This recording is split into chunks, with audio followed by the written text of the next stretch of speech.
Muli bwanji konse kumene muli lero pa 4 mwezi wa 6 2026 tipasanepo pano ma update kuti tikuyendera pati pa nkhani yokhudzana ndi zokambirana. Okay, tinasidana ponena kuti paja pali chi understanding memorandum. Okay, memorandum of understanding. Okay, anali ndi anthu wa document china chake chimene Iran inaikepo zinthu zake, America so inaikepo zinthu zake kuti saina ni chichi mukasaina timvane. Okay, so pamene paja a Trump samasaina paja. Okay, koma zambiri zinazokomera dziko la Iran ndi anthu anayankhula kwambiri, so a Trump amati paja anayankhula kuti mundisokoneza kwambiri, musokosera kwambiri, ndi dino ndipanga bwanji, it is tough for me kuti ndipange zinthu zibwinobwino dilo pamene ndimukusokosera. So a Trump anabaka ikhonde kawo anapita kukalowa kanyumbamo kachipinda komata mu situation room imene momo analengeza kuti tukapanga final decision makuti remember tukapanga final decision ife bla bla bla bla, anatero pa Trump chabe anakalowa mmene muja for 2 hours anatuluka mo popanda chochitika. President Trump tonight saying he's making a final determination over a potential nuclear deal with the Iranian regime after a meeting in the Situation Room today. Still, nkhani ili motani. Chifukwa chimene akufuna ma Americans, chimene akufuna Trump ndi pa Strait of Hormuz patsegulidwe. That's all. Chimene akufuna ndiwo. Iran yakugwira pene pajapo ngati kuti chikole collateral. Ngati chikole. Kuti okay, apa sitichosapa. Apa sitichosapa. Bokha inu tasiyani nkhondo zimusiye. Nde news zazunguza mari Iran ifuna nkhondo, Iran imakonda nkhondo. Amen, Iran kuti siyatu tagwira dala papa kuti nkhondo zimusiye. Inapita ku dziko la Iran kwamenya nkhondo. Ndi America yokha imene pita kumenya nkhondo. Ena somuna sankaza wakuti kuti dziko la Iran yachuka kwambiri apapa tsopano, yachuka kwambiri apapa. Okay, chifoti imapanga zake yakhala ikupasidwa ma sanctions nthawi yayitali kwambiri imangopanga zake muna kucha. Anyway, so Iran kuti zizisiyani izi ndi a Trump maganizo awo poyambira penipeni anafika pacha pautukana pacha. UF bastards open the Strait of Hormuz. Kwatukwana still bastards that tsegwana pa Strait of Hormuz. Mukapanda tsegwa pa Strait of Hormuz tipanga zakuti kumangolonjeza. Tikatsegula ife ndi umenya kwambiri posa wena ali pa dziko sabasa. Open the strait, you crazy bastards. That is President Trump's latest threat to Iran, warning that the U.S. will target Iran's critical infrastructure if Tehran does not reopen the Strait of Hormuz. That is that critical oil thoroughfare that's been at a virtual standstill. Apanga zinthu zonse zosiyana. Kenako anafika pa stage yoika blockade. Pa Strait of Hormuz pacha apa, unkupita patsogolo pakepo.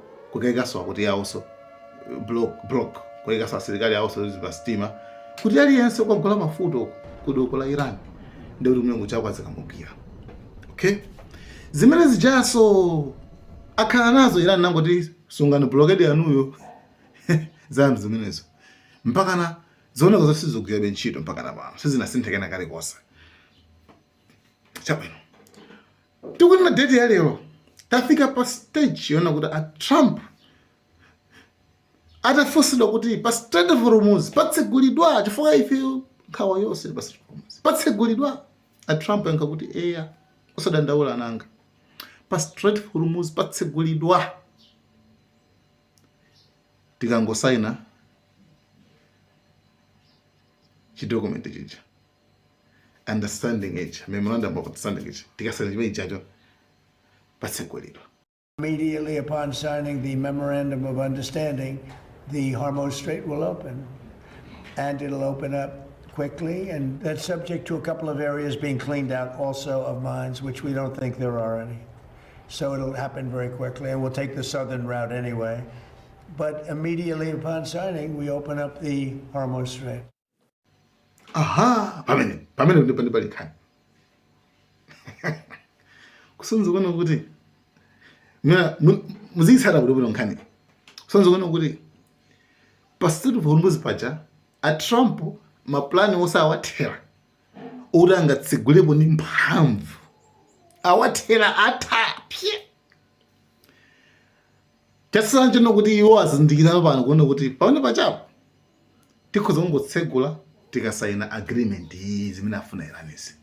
So Trump akutsimikiza kuti as soon as we sign that memorandum understanding ija timakampasi ija ndikuti pamene pano kuti pa Strait of Hormuz patsegulidwa pasadandawo chiyonse ayi patsegulidwa sakunanso mbina mankhula muja kuti tsegula pa Strait of Hormuz tikumenyani ifeyo pakuti tafika stage yona kuti a Trump akuti atsegula pa Strait of Hormuz osati by force yayi koma after agreement ndi Iran. Anthu ambiri pamene pachapo America imathanjira propaganda kwambiri anthu samadziwa. America imatha propaganda kopya. Imatha propaganda yayikulu kwambiri pakhala nkhoza ndi pa social media kwapanga brainwash anthu. Zonse zimene munamva zokhuza za America delete muzipanga delete mutu mwanumo ndemwe yambire research yanoka imene the best way kupeza information. Kaya munthu wina wake munamva kozoti ndoyipa matani okay iniyo ngati munthu yo information yake munachita kumva kwa anthu ndekuti definitely amene mukuyenera kuti muzidelete zimene zija imene njira yabwino yopezera information. Okay, delitani yambani ulendo wanu wanyuwani. Okay, musapireso mmene mulendo wanu musakhaleso ndi zimaganizo zimene anakuuza na anthu zija chifukwa zisokoneza investigation yanu ija. You understand? Ngara ene akana kuuzani kona kuti chipembedzo chakuti chipembedzo chichi choyipa kwambiri. Okay? Inuyo musatenge zimene zichazoya. Zisiyeni kai. Okay? Zisiyeni zimene zicha. Yambani niyo your own journey. Kufufuza kwa inuyo kwanoka. Ndikamba kurani? Ulendo. Mmazindikira zinthu zimene simazidziwa kwayambirira. Ndakupasani njira. Sindikukuuzana zoti tsarani zakuti ayi. Amene amakuuza ndoti izo musatire zainezi. Amaja yonso amakhala anthu olakwitsaso kwambiri. Munthu azikuuza kuti akule fufurani zonse zomwe munamva zokhudzana ndi munthu uyu. Kaya munthu uyu munamva zoti munthu ndoyipa, ndotani amatamba, ndi chigawenga amaba. Zizonse zimene anthu anende kukuuzana, right? Zifufuteni. Yambani niyo investigation yanu. Fufuzani mupeza chilungamo chenicheni. You understand? Poyambirira ife tinali ma top fans ama Americans. Hey America. Tinafufura kuti wait 2 minutes. Kuyiseka yapo tinamba ulendo ufufuza kuti dziko limayenda bwanji. So I'm telling you also, guys, do your own research. Pankani kuza ndi propaganda anthu aja amatha kwambiri. Okay? Angadziwa ndani. Kuti Trump lero patsiko lero ngamanena kuti yayi tisegula pano pachapo kuti komando tikasayina kaye osati by force poamba kudziwa kamene amadziwa khalira moja. Chabe. Ndikuze ni nkhani yomalizira. Nkhani yomalizira ndiyo kukhuzana ndi ku America in the house, okay? Ku nyumba yopanga malamulo wena kucha. Titona kuti parliament, okay? Parliament. House. Noga mango choti house. Mine muja munabwera chiganizo chonna kuti a Trump mine zilimo after ma strike achitika abacha. A Trump mine zilimo tapange limit mphamvu zawo. Asamapange strike, asama police kuyani kuja, kaya kuna kuti wasama police, pokhapoka azitenga chilolezo kwanani azitenga chilolezo kwa anthu opanga malamulo ku Congress. Okay, mume inalowa inakanika anthu anavotera kuti Trump akuzopitiliza, koma panopa zapeza kuona kuti even anthu achipani cha iwocho cha MCP cho cha Republican icho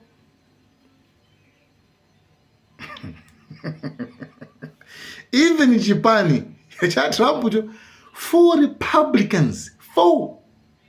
Republicans abanga join ma Democrats, anthu achipani cha Trump ajoina anthu achipani chotsutsa kuvota kunena kuti issue imeneyi ibwere mu nyumbamo. Timvane pamene papa issue imeneyi ibwe chifukwa issue kubwera kukhala nyumbamo ku parliament kukhako pamene uli pavotedwe kaya pamene pavoteredwe. Okay, so issue yo zapeza kuona kuti issue yo avotera even achipani cha Trump avotera ndi achipani chotsutsa kuti issue ibweretseni nyumba muno ndi yabweradi nyumbamo. Patsana zinthu ziwiri. One, kwasana kuivotera sopano akangochuluka uvota kuti Trump tapange restrict, okay, tachosere mphamvu zoti azingolamula umene kucha kuma kuti makuti ndoti asikalacha ayina kuti anyamuke Irani kucha azibwerera ku America kapena poya yakhazokhala komweko koma sazitulusa chipolopolo bomba pokhapokha Congress uku atanena kuti okhiya bwino pamene pandatulusa njani tulusani bomba. Tamvana pamene kwezi ndi stage number 1 yadusa pyo ndi kulusa kukhako kwa stage number 1 koso ndi kupezesera anthu achipani cha Trump so aliso momwe moso ka defeat kamene kaka ndithu kugonja kwena kuluza kwena kwa Trump mwene. Ndeni nakuzani kale kuti pali news ina yake mati Fox News yopusa kwambiri news yopusa kwambiri. Okay, news imene ikamakamakhani imakhanga kuti zoti iyoyo ndi Trump apa ife tupita kuyani. I mean, okay, nditobeka example yonje Fox News ikozokanga di tenorian ikozokanga di mine mabange MPC ntaya chakwera ndende kaboga mwati vetsetse ndende amija ku high fail makuti yuri kumathu amene ma Fox News ibanje. Yeah, actually kuma Fox News yo pamene amapanga chachendisekesa kwambiri ndindeshi pamene amapanga report nkhani imene iyi ya yoti Trump amene ku house kucha kwabwera amene avomereza kuti issue ilowe mu house aivotere tsopano. So anemba sopo kuti palika defeat, you know, Trump suffers rare defeat. With Trump nito akudwala ntu kudwala ko loser. Okay, kuluza kuti sikwawamba yayi kwa rare. Okay, kuluza kwa Trump chiganizo chinakhazikisidwe komano kukhacho ngobwera nkhani mu parliament ndikufika ngati choncho. I mean, mini ngondo zati mpaka na olengeza malengeza kuti zitha kupeza zoti zitha kupeza zoti Trump aja akukani alitsedwa kutenga military action ku Iran komanso ku cancel aso nkhondo icho polengeza mali pa Fox News ipo. Koma chandisekesanya kwambiri ndichi ino pa Fox News pamakhala ndemanga chani ka news yoti imene izokomera iwo koma lero imagine news video ya 24 seconds bas news ya 24 seconds koma 4 seconds inayo inakhala kuti amgojemerera kuti okay, like, subscribe, share. Koma meaning just news ya 20 seconds, that's all bas kungoti Trump basi kuno kwa nyumba ya malamulo basi akhangara anthu afuna zithobe zethu aluza. I mean, awajosela mphamvu zopanga strike kudziko la Iran. Kama naboya kukhasula sikalo wosamena kumene kuchako. Ati kunguchita mungu panga pshia. News yenje 20 seconds, like 20 seconds. Pama khala ma comment bakakhala kuti feel but in Fox News ngari mbona. Koma baba ifori news yanyasa kwambiri. Yanyasa. Angori ke news kunguti timoto basi I don't know baba. No details, nothing. Siba ndakuza ngama details ukuthi achitika A B C D. Koma yo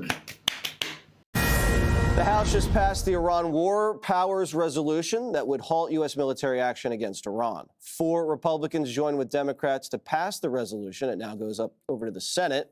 If it gets to the president's desk, he's expected to veto it. Be sure to like and subscribe for. Anyway, guys, thank you so much. Malawian cameras.